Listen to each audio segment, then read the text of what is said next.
Muy buenas tardes, mi nombre es José Gustavo Intrigobrión, estudiante de la Universidad Técnica de Manabí, y el día de hoy les voy a hablar sobre la salmonela entérica. La salmonela entérica es un tipo de bacteria gram negativa entérica que pertenece a la familia Enterobacteria. Este tipo de bacteria se va a encontrar en lo que es en el intestino, ya sea del ser humano o de los animales. Vamos a hablar un poco sobre lo que es la historia. El primer aislamiento de la salmonela fue en 1884 y 1886, pero en 1886, en este año, fue descrito por el epidemiólogo y patólogo Theobald Smith. Theobald Smith lo que hizo fue aislar la bacteria en lo que era en cerdos con cólera.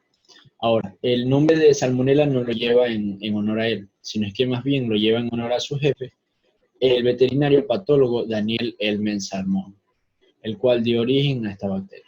Ahora, la salmonela ha tenido una amplia variación en cuanto a su taxonomía, por lo cual en la actualidad se ha simplificado en dos especies. Tenemos la salmonela entérica y la salmonela bongori, de las cuales la salmonela entérica es la especie que representa una mayor patogenicidad en el ser humano.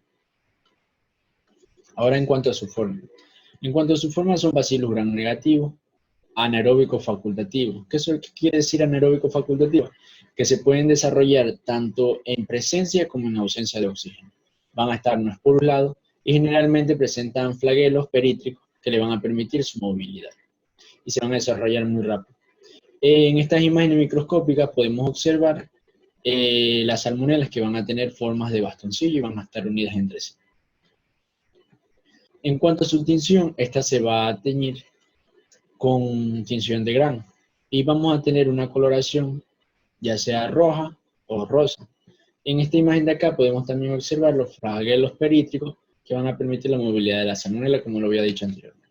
Ahora vamos a hablar del crecimiento. El crecimiento de la salmonela entérica, se tiene que dar en una temperatura óptima. Si la salmonela no tiene una temperatura óptima para poder crecer, no va a poder desarrollarse. Entonces vamos a tener diferentes fases. Tenemos la fase de latencia, la exponencial, la estacionaria y la fase de muerte. Con respecto a la fase de latencia, en esta fase la salmonela es inoculada en un medio fresco. Pero en esta fase la salmonela no va a crecer, más bien va a haber una acumulación de enzimas que se van a utilizar posteriormente para su crecimiento. El periodo de incubación oscila entre las 5 a 72 horas, pero normalmente es de 12 a 22 horas. Ahora tenemos la fase exponencial. La fase exponencial, aquí lo que es, la salmonela va a crecer de manera exponencial y para ello necesita condiciones susceptibles. Una de estas condiciones es que necesita una temperatura de 35 a 37 grados centígrados para poder crecer de manera óptima. Ahora, las colonias no se van a formar al cabo de 18 o 24 horas y van a tener un diámetro de 2 a 3 micrómetros. Ahora tenemos lo que es la fase estacionaria. Una vez que la bacteria creció, se va a limitar lo que es los nutrientes, por lo cual la bacteria deja de crecer. Entonces, la bacteria dejó de crecer debido al agotamiento de nutrientes. Es decir, ya no tiene nutrientes para poder seguir creciendo. Esto lo va a llevar a lo que es la fase de muerte. En esta fase, la bacteria muere debido a que no cuenta con los nutrientes necesarios. Estos son los cultivos, como pueden observar. Aquí podemos ver la salmonela que se ha desarrollado más que en la parte superior. Ya.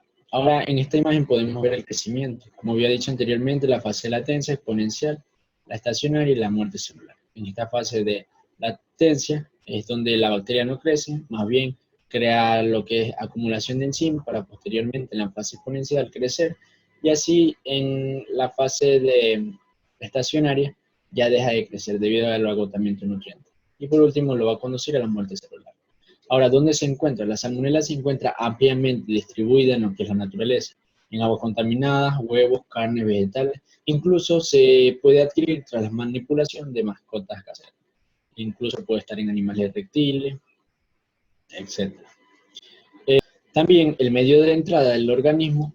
¿Cuál es el medio de entrada? Básicamente se va a transmitir por ruta feco-oral, ya sea a través de los alimentos contaminados.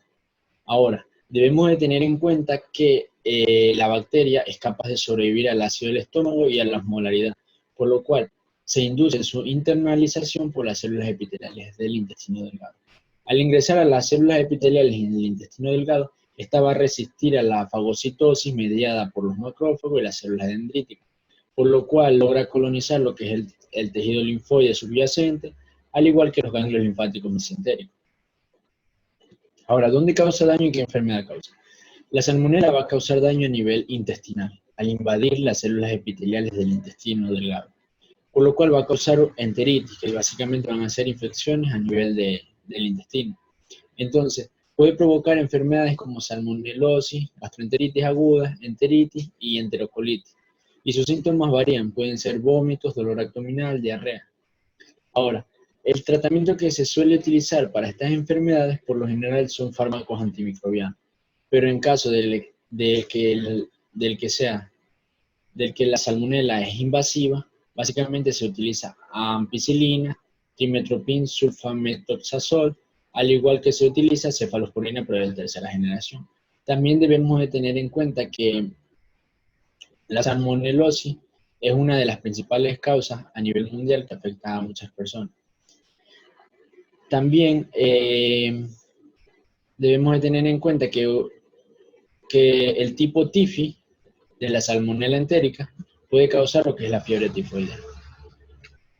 Es muy frecuente al consumir alimentos contaminados, en especial cuando se consume agua. Ahora, la actividad metabólica, la temperatura y el pH. La salmonela va a crecer a una temperatura óptima de 5 a 47 grados centígrados, a una temperatura, pero su temperatura óptima va a ser entre lo que es en 35 a 43 grados centígrados.